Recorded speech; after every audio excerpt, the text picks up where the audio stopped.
Avatar 2 is a masterpiece of cinematography, top-notch visual effects, the brainchild of director James Cameron. After decades of waiting, Avatar 2 is finally hitting theaters, and I believe a lot of people want to enjoy it but haven't had the chance. In response to this eagerness and anticipation, the following video will be the plot of Avatar 2 and also the spoiler warning. Are you ready? If not, the first part summary video is in the comments section of this video. But if you're ready, let's get started right away.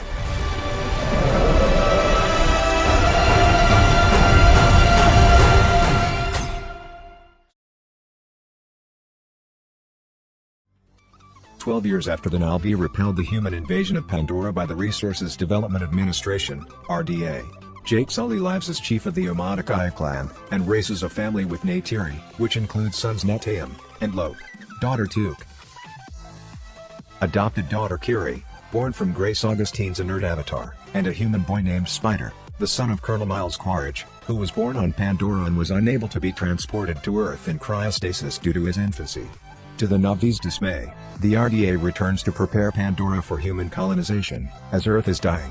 Among the new arrivals are recombinants, Na'vi avatars implanted with the minds and memories of deceased human soldiers, with Quaritch's recombinant serving as their leader. 1 year later, Jake is leading a guerrilla campaign against the RDA. During a counterinsurgency mission, Quaritch and his subordinates capture Jake's children. Jake and Neytiri arrive and free them, but Spider remains captured by Quaritch, who recognizes him as his son.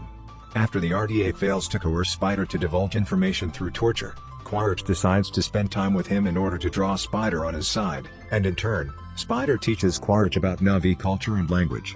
Aware of the danger Spider's knowledge of his whereabouts poses to their safety, Jake and his family exile themselves from the Omaticaya and retreat to the Metkayina Reef people clan at Pandora's eastern seaboard. Although Jake and his family are given refuge, they are viewed with antipathy from some of the tribesmen due to their human heritage, with Avatar hybrid Na'vi, aside from Neteyam and Tuk, possessing 10 fingers and toes rather than 8. Nevertheless, the family learns the ways of the reef people, Kiri develops a spiritual bond with the sea and its creatures, and Loke befriends Tsi-Raya, the daughter of clan chief Tanawari and his wife Ronal. Loke gets into a fight with Tsi-Raya's brother, Eono. When he returns to apologize at Jake's insistence, Eonung and his friends entice him to a trip into the territory of a dangerous sea predator and leave him stranded. Loke is saved and befriended by Payakan, a Tulkun, an intelligent and pacifistic cetacean species whom the Metkayina consider their spiritual family. Upon his return, Loke wins Eonung's friendship by taking the blame for the trip, but is told that Payakan is an outcast among his species. On a trip to the Metkayina's spirit tree, which is underwater, Kiri links with it and meets her mother, whose consciousness lives within the planet due to her dying as she was connected. However, their meeting is cut short when Kiri suffers a seizure and falls unconscious. Jake summons Norm Spellman and Max Patel for help using their modern medical equipment, who diagnose Kiri with epilepsy and warn that she cannot risk connecting to the spirit tree again. Although Kiri is saved by the intervention of Ronal, Quaritch is able to track the aircraft used by Spellman and Patel to the archipelago where the reef people live.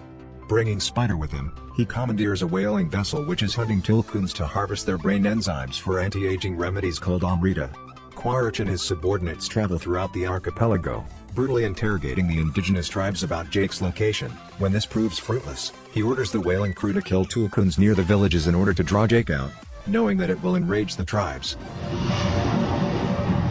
Loke mentally links with Payakan and learns that the Tulkun was cast out because he went against the pacifist ways of his species and attacked the whalers who killed his mother, resulting in the deaths of many Tulkun and Na'vi.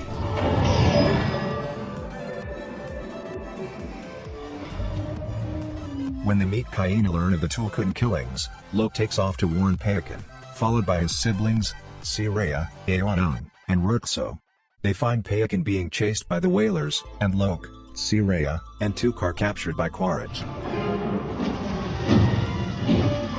With their children in danger, Jake, Neytiri, and the Metkayina set out to confront the humans.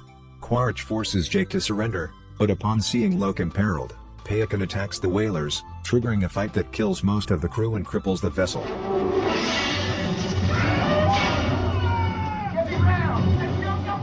Neteyam rescues Loke, Tsi-Raya, and Spider, but is fatally shot.